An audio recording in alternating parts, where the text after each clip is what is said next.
Hello, hello. Welcome in, my beautiful beings. If you've clicked on this video, you are likely somebody on their self-development, self-discovery journey, whatever that means to you, or you're somebody waking up to the reality that we live in and that everybody is trying to control you through your phones and through so many different forums and really just grab your attention, and you want to be free from that. Or you're just looking to be in control of yourself, whatever that means to you, which is typically generally stepping into a position of power, which you 100% deserve to be in because you are a powerful, powerful being. So, without further ado, my name is Paige, and I am nobody. Nobody. I don't carry any titles, I don't carry any credentials. I carry my experience, my truth, and I come on here to share it with you with the intention that it resonates and that you are empowered through my voice and my message. And if you don't resonate with it, that's okay. There's probably plenty of other people out there that you will resonate with. And yeah, say lovey. But I invite you to stay to the end of this video. I invite you to fully digest this message and try on this perspective for size. And my intention is by the end of this video, you feel a whole lot lighter. You feel like you just have this whole weight that's lifted off your shoulders, and there just isn't so much resistance between you and the version of yourself you want to be, or the destination you want to be at, even though it's not about the destination, it's about the journey. But I just intend for you to feel like you've learned something and you feel better by the end of this video. So, the title, How to Actually Be in Control, I chose it because I wanted to draw a certain type of person in. Probably somebody that needs to hear this more than others. Somebody that is looking to have more control in their life. Which, words are so funny. Like, I could talk about, wordplay and just the depth of one word for centuries. Maybe not that long, but you get what I mean. Because we all interpret words differently. Our experiences are completely unique. And control can mean something for me, and it can mean something completely different for you. And that's really why I want to talk about this topic, because I want to break apart the perception of control and dissolve it into something so much lighter to carry, something that empowers you rather than places you in a position of resistance. So we're going to go on kind of a timeline journey here, just to set the stage and invite this perspective in with the background that brings it into perspective and shape. So we're going to start with the early years. Where does the desire for control get birthed, right? It's when we are birthed. It's when we literally come into this life with no control. With, like, biologically, we don't have autonomy. We don't have the ability to be in the operative power of our lives. We're babies, right? And we are legally bounded by our caregivers for most of us until 18, but that varies from situation to situation.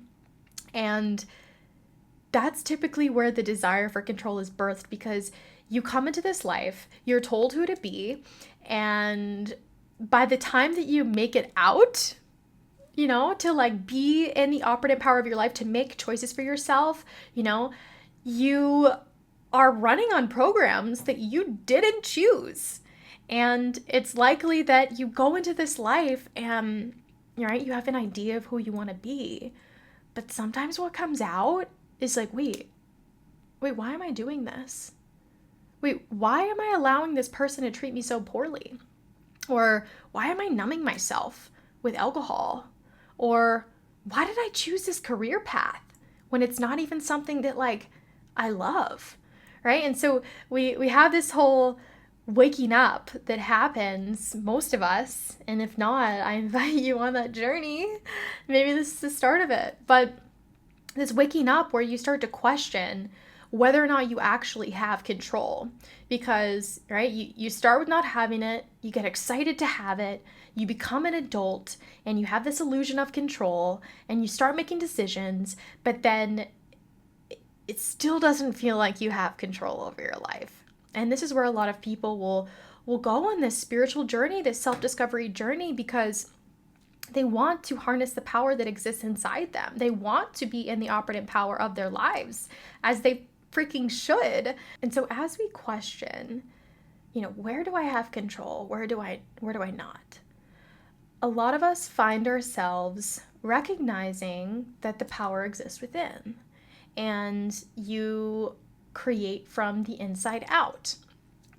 And that you have to be the person in order to experience that form of reality.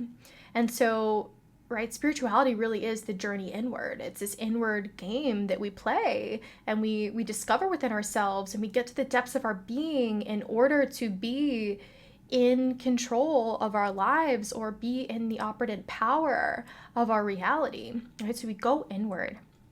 And when we go inward, we learn this beautiful truth that the world is a mirror, that what you experience external from you is just a reflection of an energetic match that is instilled inside of you. And that can be a difficult truth, and it can feel yucky, because then we can be faced with really terrible experiences, and we're like, what the hell? How did I create this? Why did I create this? And again, we have to remember our early years. Like, it's not your fault. You were literally programmed to be somebody that you're not. And the journey inward is the unlearning of everything that you learned about who you were in order to actually uncover what's underneath. And so we learn through this mirror, right? We learn through experiencing something and reflecting and going back inward, and right, like, oh, this person is treating me so poorly. Why are they treating me so poorly? And hopefully we can shift out of that victim mindset, go inward and say, okay, because I've allowed them to treat me this poorly, because haven't valued myself to be treated any better, right? And this is a beautiful, beautiful journey, and it's actually a very empowering one if you allow it to be, because then you start to see yourself, you start to heal yourself, you start to have compassion, and just truly get to understand what you aren't and who you are, right? You dissolve the lies that you've been told that this is who you are, and you offer this this resistance in your experience with openness and acceptance and love. And that's the process of integration, which is just a whole process I could talk about for a very long time. But something where this goes off course, and really the root of this video, is when we realize that we can't control the world outside of us. We can only control the world inside, right? The saying, you can only control how you respond to the world. If not embodied correctly, it can actually have negative effects. Because then we begin to pick ourselves apart. Why did I do this? Why am I experiencing this? What part of this, this bad thing has happened to me? Oh, well, what part of me do I need to fix? What part of me do I need to control? Do I need to mend in order to have a more evolved experience? And yeah, we kind of fumble the bag when we try to control ourselves, because that exact desire to be in control, as much as you may not realize it, is actually us saying to ourselves, oh, you don't really know how to do that. Right? It's an immense placement of distrust. You're saying, I don't trust you, so I need to control you. I don't trust you, so I need to control you. I need to improve you, make you better. I need to make you blah, blah, blah, blah. No. No, and so this is the reawakening. The reawakening is realizing that your desire for control is actually misplaced trust. It's you not believing in your innate ability to have the autonomy to make the correct decisions for yourself that allow you to be in the operative power of your life. It's getting way too nitpicky about how you're showing up and not just allowing yourself to be. It's distrust, right? Because if you are responding to the world and you're like, oh no, right? Like, right, this is your power of control, how you respond to the world, and you respond wrong, right? And you're saying, oh, you know what? I should have done this, I should have done that. And you're analyzing your control mechanism, how you respond, without actually having trust in the fact that, okay, I cannot do anything wrong. How I respond is just an invitation to know myself deeper. So if you are faced with some type of resisting event and you respond with more resistance, and you kind of, you're in a fight with somebody, you're in an argument with somebody, and you meet them at their level, and you're upset with yourself about that, you're like, oh, why didn't I respond better? Da da da. It's just an invitation for you to see the parts of yourself that have not been met with enough visibility and acceptance and love in order for them to feel empowered to rise into something greater. It's a little bit to chew on there, but you have to trust yourself that no matter how you respond to the world, it is something that is designed to serve you. Not only is the universe designed to serve you, but you are designed to serve you. So you can't do anything wrong. And, like for some people that are watching this are probably like, oh, people do a lot of wrong things every day. It's like, yeah, there are bad things that happen, right? But when you zoom out super, super freaking far, everything is for the process of evolution. If we didn't have resistance, if we didn't have limitations, we wouldn't evolve. That's why there's bad in the world. That's why there's polarity. It's so we can evolve as a species, right? And so now take that perspective and zoom it right back into yourself. If you didn't respond to that situation from a place of impulsivity or reactivity, how are you going to see the parts of yourself that need to evolve, right? So that's where that trust needs to be placed, is that no matter how you respond, it is going to serve you. And you just need to accept yourself for where you're at. And that acceptance is the best part, because it allows you to evolve. It allows you to grow, right? That acceptance and love for yourself, that trust in yourself, is exactly where your power lies. You do not need to control yourself. You don't need to control anything outside of you. You don't need to control anything inside of you. You just need to meet it where it's at, look it in the eyes and say, I accept you, I love you, and I trust the journey that you're taking me on. I trust you. I freaking trust you. When you can trust yourself, you are limitless. You are unstoppable. You are in your infinite potential. You are an infinite being. There's in infinite ways that you can live this life and embodiments that you can step into, but it's seated in your trust and your ability to do it. Now, if you're asking, okay, Paige, like, how do I trust myself? There's so many good tools for that. Like for me, my sacred practice is writing. I'm like holding a pen this whole time. Like, this is my accessory. Like, I was writing before. I didn't even realize I was pen. But right, it's writing, expressing yourself though. Actually giving yourself the space to be in your authenticity and to show up authentically as you. And for me, that started in private. And it was in private for a long time, right? And it was just too much, for in front of other people. But wherever feels the most comfortable to allow yourself to be in your authenticity is where your trust is going to grow. And there may be like quick wins, right? Like something that makes you feel confident, something that like how to do really easily. Like just start there. But it's really about the mindset shift from being in control of myself to trusting myself.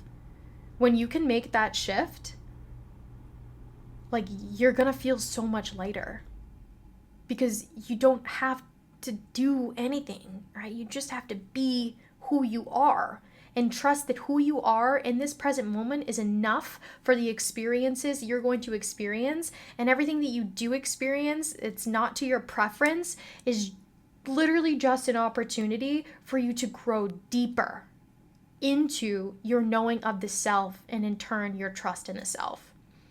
It's so powerful and it's such a simple shift. It's so simple, as life actually is, and we just complicate the freaking heck out of it. We do, and that's okay because this journey is about unlearning in order to become. And so it makes sense that it starts rather complicated and then becomes simple. The simpler it starts getting for you, the more you know that you're coming into your innate being, right? Your innate power, where you can just rest and relax into, I know who I am. I trust who I am. I love who I am. That's where power lies. That's where control lies, or the illusion of control. I know for me, once I started focusing on my self-trust instead of being in control of myself and saying the right thing or responding, in a way that allows me to get the outcome that I want, when I released that idea, that illusion of control, not only of the external, but of myself, and relaxed into trust that I can literally do no wrong, and that not only is the universe designed to serve me, but I'm designed to serve me, what's left? I mean, at least within regards to this subject. But then it's just you're flowing. You're allowing. You're allowing. There's no resistance. There's just acceptance. I hope you resonate with this message. This is my first YouTube video, by the way. I don't know if I shared that at the beginning. I'm so grateful to be here and to be in a place in my life where I feel comfortable to share. And yeah, so thank you for being with me here today. And if you have any comments, I would love to hear them. I especially would love to hear if this resonated with you and if you got something from this, and if, or if it was a complete disappointment. I'm totally okay about hearing that too. And, I'd say follow along for more, but I'm really just starting. So do whatever you want. If you want to see how I grow, you're welcome to. And if this is just a moment that we shared together for this, short period, then I'm so grateful that we did. And once again, I thank you for being here with me. My name's Paige, and I wish you well.